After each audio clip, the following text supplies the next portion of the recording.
Hello all and welcome back. Today's lecture is going to be on integration by parts, and I think I should mention that this is probably the most important technique of integration that you'll look at. There were quite a few of those substitution problems that could have been done without substitution if you really can see what's going on. There are a lot of problems that only can be done using parts. So let's begin by remembering the product rule, and this will help us determine how integration by parts works. So here we go. Suppose u and v are functions in x, and we know the product rule then tells us that the derivative with respect to x of u times v is equal to the first times the derivative of the second plus the derivative of the first times the second. And I'll just write it like this. Now we've also talked about differentials a little bit, and we've gotten the idea that these pieces, these individual pieces, can actually be separated out. And so what I'll do here is simply multiply both sides by dx, and that gives me this statement. Okay, so all the dx's are gone. Alright, and now what I want to do is solve for u dv. And so if I do that, what I get is u dv is equal to differential of u times v minus v du. Get it? And what I'll do now, just to save a little space, is just take the integral of each piece like this. And that tells me then that the integral of u dv is equal to, now check this out, I'm integrating and I'm differentiating. We know that those are inverse operations, so this just gives us u times v minus the integral of v du.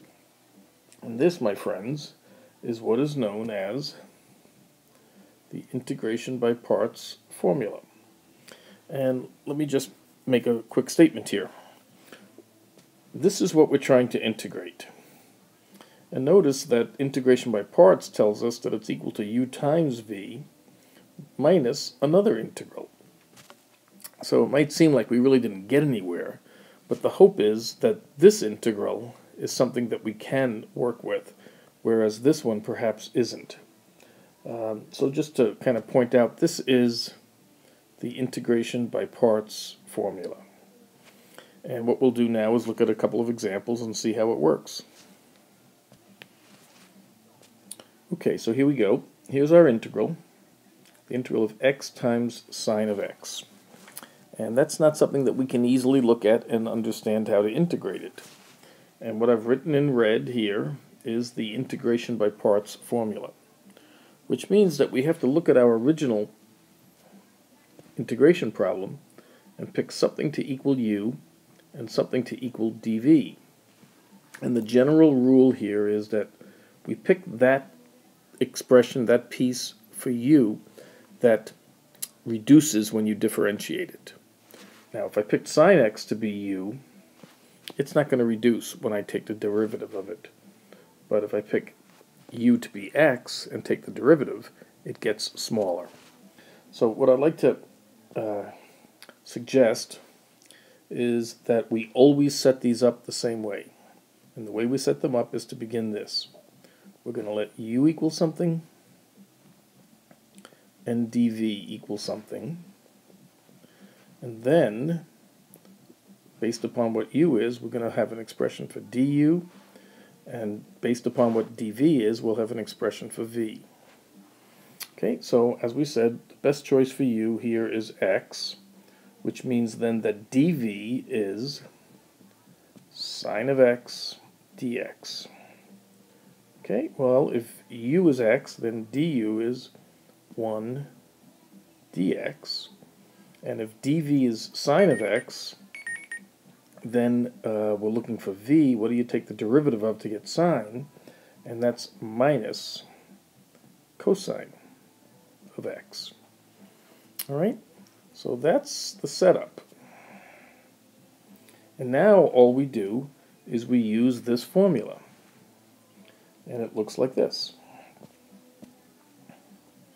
I is equal to, by the parts formula, okay, look up here, u times v.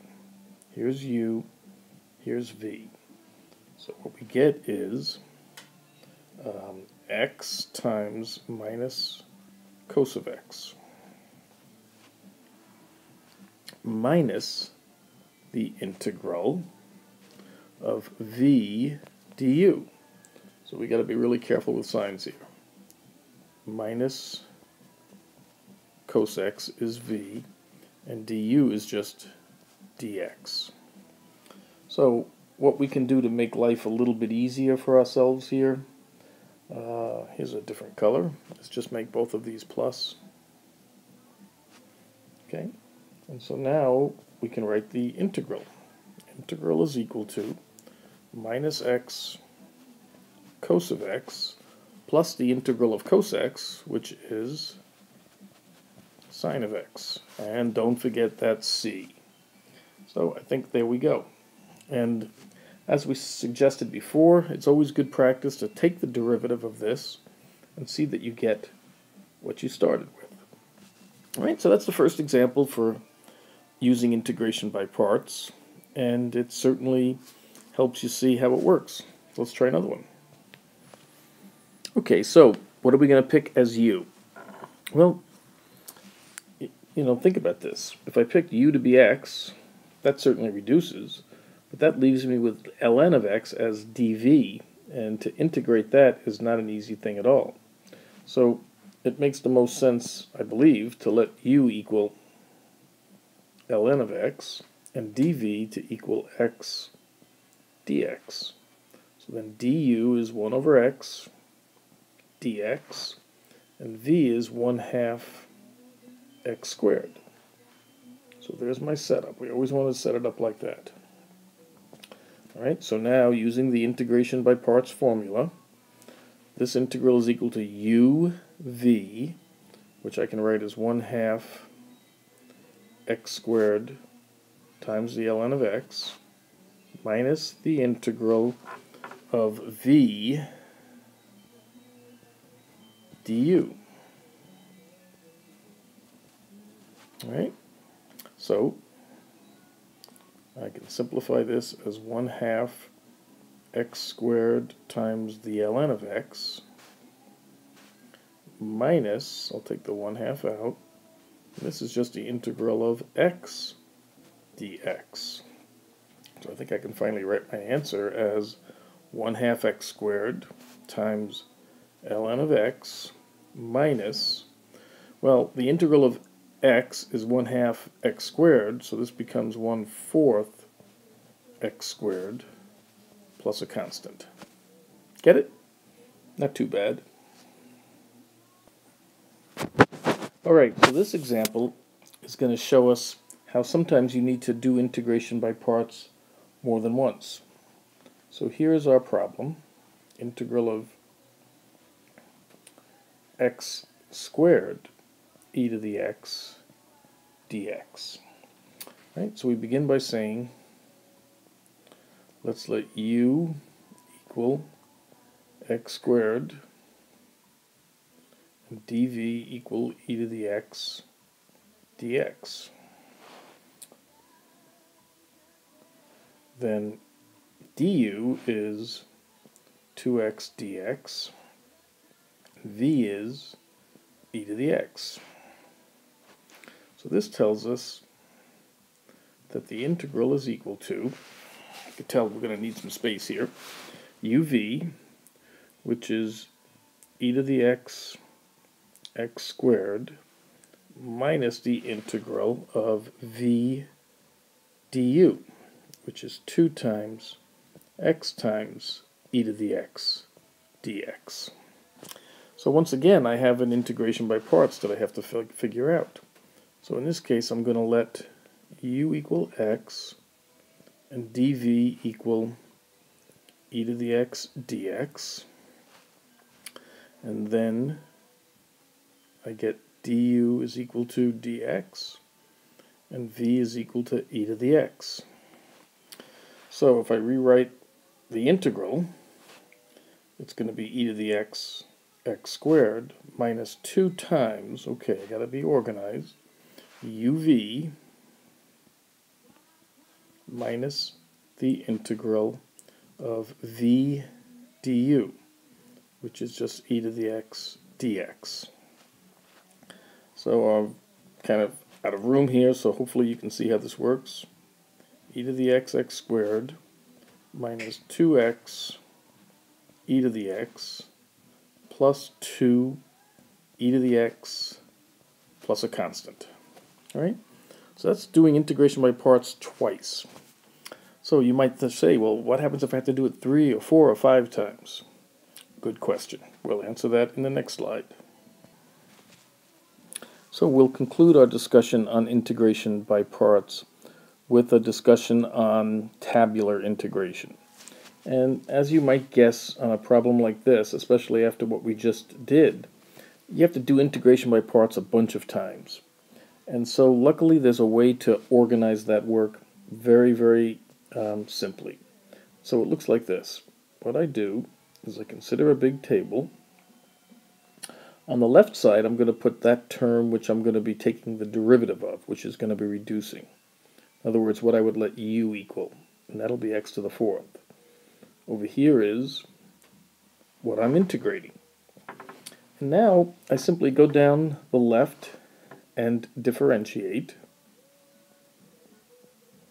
So 4x cubed, 12x squared, 24x, 24, and then finally 0. And e to the x, what could be easier than that to integrate? I integrate it, and I get e to the x. I integrate it, e to the x, e to the x, e to the x, e to the x. Okay, so now the fun begins. What I do is I draw these lines connecting these pairs. And I stop when I get to 0, because after that everything is 0. And then what I need to do is assign the SIGNs. So this is going to be a plus, this is a minus, this is a plus, this is a minus, and this is a plus. And then I simply write it out. So in other words, I is equal to, this is probably going to have to go over on another line. First one is x to the 4th times e to the x minus 4x cubed e to the x plus 12x squared e to the x minus 24x e to the x plus 24 e to the x plus a constant. And so it's really very simple when you set it up like that. And the whole key is differentiating until you get to 0, drawing these lines down diagonally, and then alternating the signs. Plus, minus, plus, minus, plus, plus, minus, plus, minus, plus. And we got to remember to tag on the C. And so that's what tabular integration is all about. It's just a way to kind of organize repeated integration by parts very simply. And so that's it, and that concludes our discussion on integration by parts. Hope you enjoyed it.